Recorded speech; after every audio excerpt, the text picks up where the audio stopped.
It's the first day of the new year, and I took a break from watching the Mississippi State game in the Gator Bowl because Michigan was getting their butt kicked, unfortunately. Never a pretty scene for us Wolverine fans, but you can't get any better than blue skies and sunshine on the first day of the new year. Here in the San Diego area, I'm in Santee, which is a suburb of San Diego near El Cajon, where Shotgun Tom has called home for a long, long time. And he put together the most incredible project, and here to tell you about it is Shotgun, and to show you the first and right now only monument to a radio station that stood on this ground, the famous KCBQ. It is a famous radio station, and it was KCBQ. From 1978 to about 1958, or no, actually from 1958 to 1978, it was a top 40 radio station that did a lot of breaking of records, brought the Beatles to San Diego, as I said, broke a lot of records, played artists like John Lennon first, than any other radio station in the country.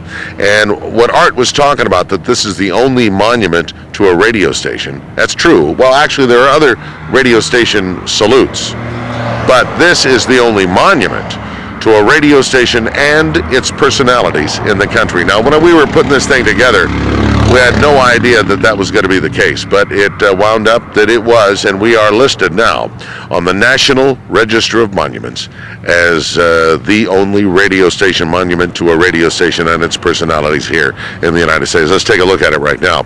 As you can see right here, this is what the radio station looked like. The building and the transmitter and the studios were right in this building. This is the old sign that they had for many, many years when I grew up here in San Diego. My dad used to drive us by here. He used to love Gordon McClendon's Extra News. They were 50,000 watts. KCBQ was 50,000 watts. And when he drove by the radio station, KCBQ would obliterate my dad's news station. Now, here's how. Read the text, Dave? Oh, yeah. Okay, here, let's read the text now. In 1958, on this site at 9416 Mission Gorge Road, owner Lee Bartell built the KCBQ AM 1170 radio broadcast facility, which is 50,000 watt transmitter and 6 200-foot towers. For many years, KCBQ AM 1170 was San Diego's only 50,000 watt AM radio station.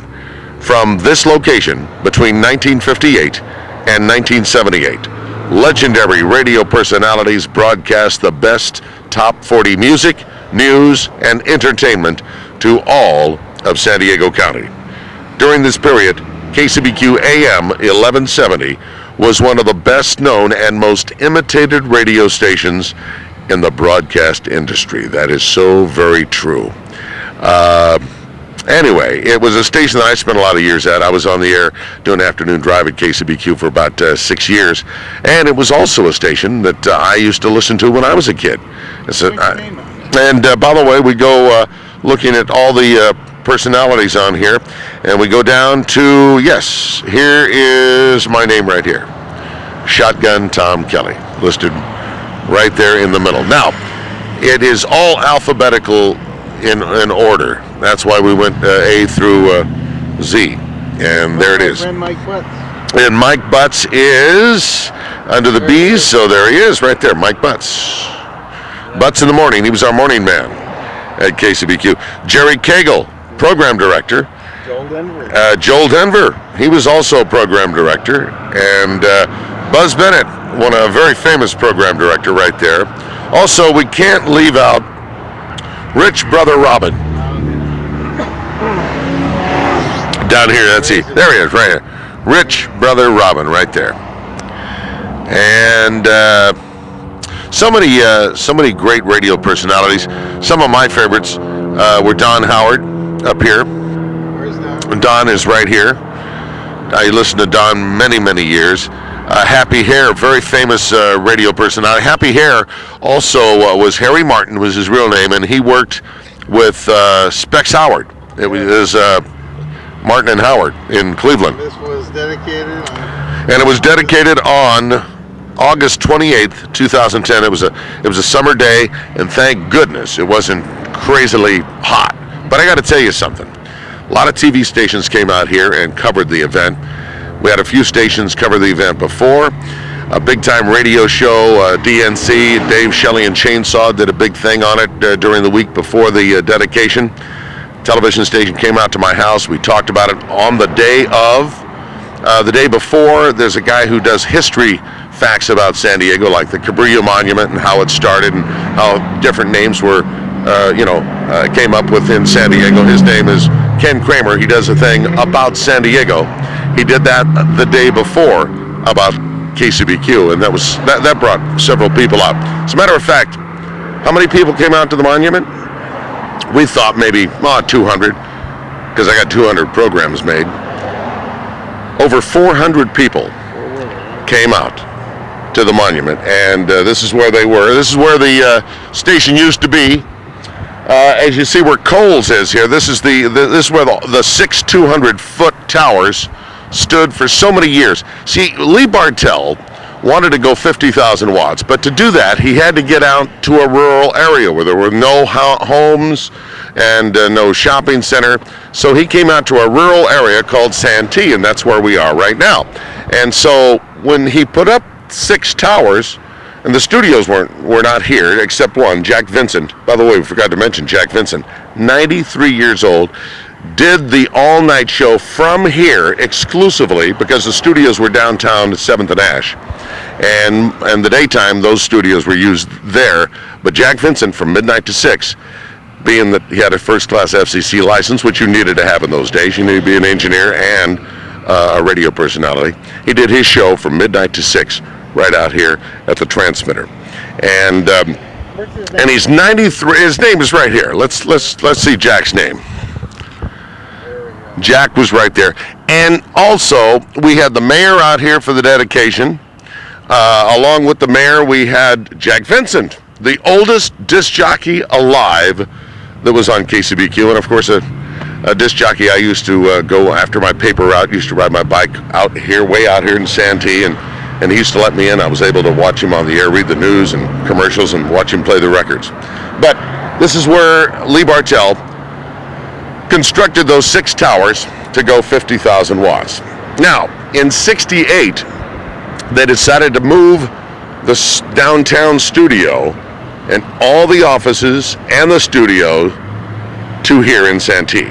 So that's how they built that building. They built the building with the offices, general manager's office, and the transmitter was down below in the second level where it always had been. They actually built up around the old building to create the studios and business offices. And from about 1968 to about 2005, they had business offices and studios right here until the towers had to come down because the land was more expensive than the radio station. $25 million is what this land sold for.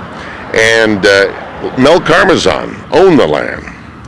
He owned Infinity Broadcasting. When he sold Infinity to Adams Broadcasting, he just sold the radio station, but he kept the land for many years. And as we were putting this monument up, we were wanting to find out who owned this land.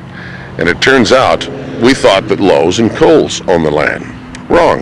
Mel Carmazan sold this property for $25 million to General Electric.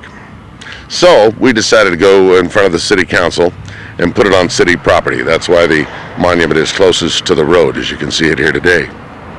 But yes, this is it. This is the KCBQ Monument. It will be here for a long time. And it's really interesting because people do come by and they stop by and they check it out. And it's amazing how many people remember growing up listening to KCBQ. And of course, I remember many years growing up listening to the radio station, and my dream came true. I actually got to be on the air at this station later on, and that was a real thrill. A lot of great personalities. As a matter of fact, one of the guys on here that used to be at KHJ in Los Angeles, J. Paul Huddleston. He was a newsman. And we have another guy on here, Lee Marshall, right here. Lee Marshall is a voiceover guy today, and he's also the voice of Tony the Tiger. And we go down we had a committee that put this thing together because we had to we asked people to send in their names if they knew people who worked here. And on the committee was Nielsen Ross. Neil Ross did a tremendous job in making sure all the names were spelt right, because let me tell you something, folks. When you're putting names in granite, you do not want a typo.